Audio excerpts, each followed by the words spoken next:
Coben continued to study the court, scrutinizing with intense concentration, his line of vision swinging back and forth.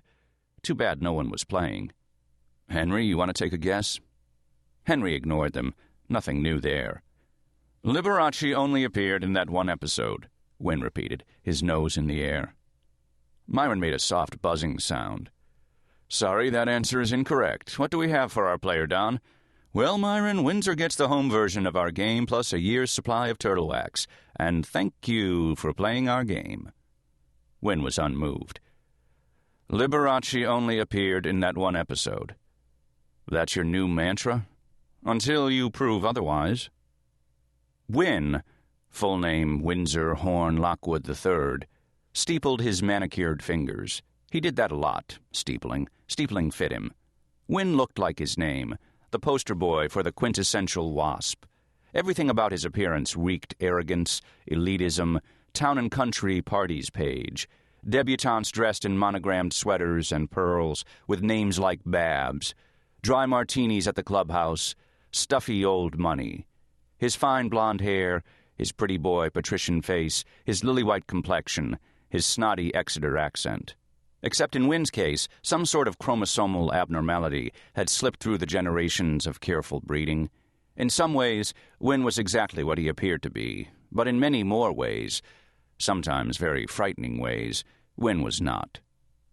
"I'm waiting," Wynn said. "You remember Liberace played Chandel the Great?" Myron asked. "Of course." "But you forgot that Liberace also played Chandel's evil twin brother, Harry, in the same episode." Wynn made a face. "You cannot be serious." "What? That doesn't count, evil twin brothers." "Where in the rulebook does it say that?" Wynn set his jutting jaw in that certain way. The humidity was thick enough to wear as undergarments, especially in Flushing Meadows' windless stadium court. The stadium, named strangely enough for Louis Armstrong, was basically a giant billboard that also happened to have a tennis court in the middle. IBM had a sign above the speedometer that clocked the velocity of each player's serve. Citizen kept both the real time and how long the match had been going on. Visa had its name printed behind the service line. Reebok, Infinity, Fujifilm, Clairol had their names plastered wherever there was a free spot. So did Heineken. Heineken, the official beer of the U.S. Open. The crowd was a complete mix. Down low, in the good seats, people had money. But anything went in the dress department. Some wore full suits and ties, like Wynn. Some wore more casual Banana Republic-type clothes, like Myron. Some wore jeans, some wore shorts. But Myron's personal favorite were the fans who came in full tennis gear: shirt, shorts, socks, tennis shoes, warm-up jacket, sweatbands, and tennis racket. Tennis racket, like they might get called on to play. Like Sampras or Steffi or someone might suddenly point into the stands and say, "Hey, you with the racket, I need a doubles partner." Wynn's turn. "Roddy McDowell," he began. "The Bookworm." "Vincent Price." Egghead. "Joan Collins." Myron hesitated. "Joan Collins, as in Dynasty?" "I refuse to offer hints." Myron ran episodes through his mind. On the court, the umpire announced, "Time." The 90-second commercial break was over. The players rose. Myron couldn't swear to it, but he thought he saw Henry blink. "Give up?" Wynn asked. "Shh, they're about to play." "And you call yourself a Batman fan?" The players took the court. They, too, were billboards, only smaller. Dwayne wore Nike sneakers and clothes. He used a head tennis racket. Logos for McDonald's and Sony adorned his sleeves. His opponent wore Reebok. His logos featured Sharp Electronics and Bic. Bic, the pen and razor company. Like someone was going to watch a tennis match, see the logo, and buy a pen. Myron leaned toward Wynn. "Okay, I give," he whispered. "What criminal did Joan Collins play?" Wynn shrugged. "I don't remember." "What?" "I know she was in an episode, but I don't remember her character's name." "You can't do that." Wynn smiled with perfect white teeth. "Where in the rulebook does it say that?" "You have to know the answer." "Why?" Wynn countered. "Does Pat Sajak have to know every puzzle on Wheel of Fortune? Does Alex Trebek have to know every question on Jeopardy?" Pause. Nice analogy, Wynn, really. Thank you. Then another voice said, The siren. Myron and Wynn looked around. It seemed to have come from Henry. Did you say something? Henry's mouth did not appear to be moving.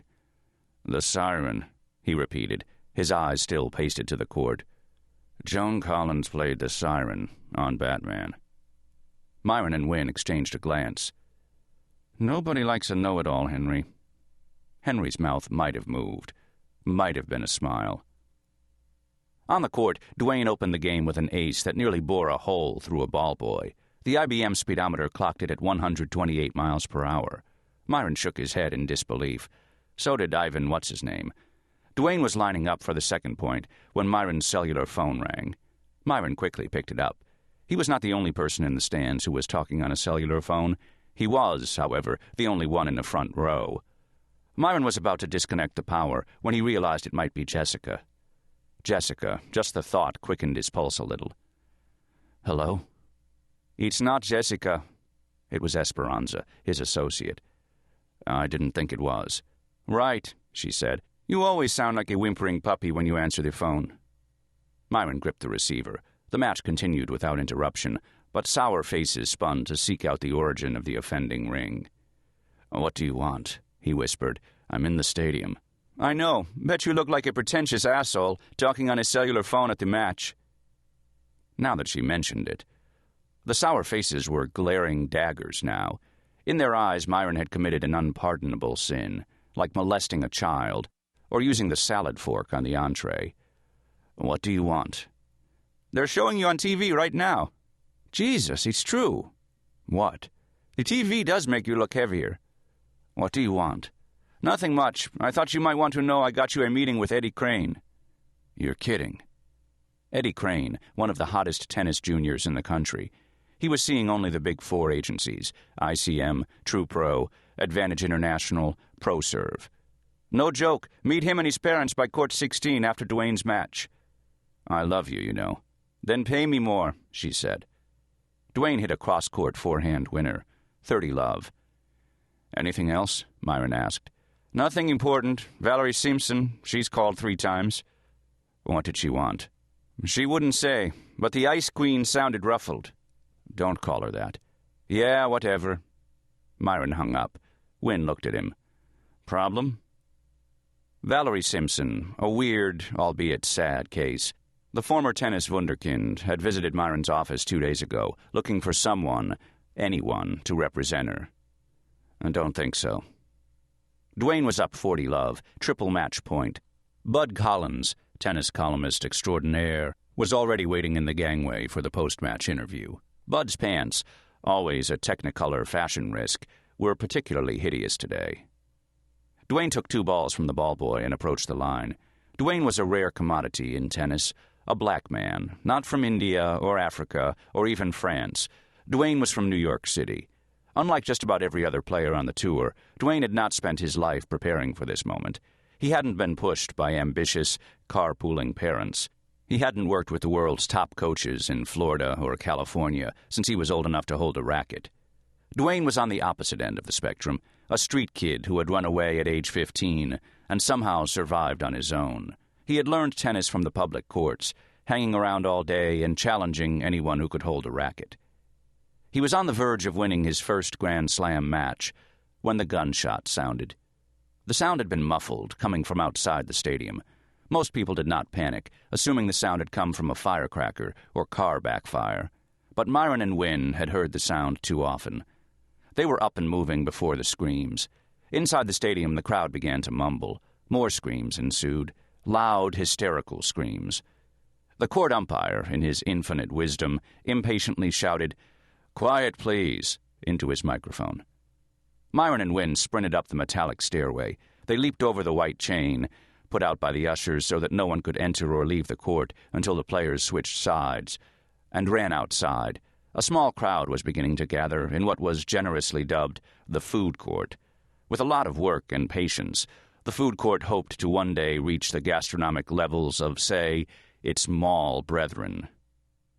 They pushed through the crowd. Some people were indeed hysterical, but others hadn't moved at all. This was, after all, New York.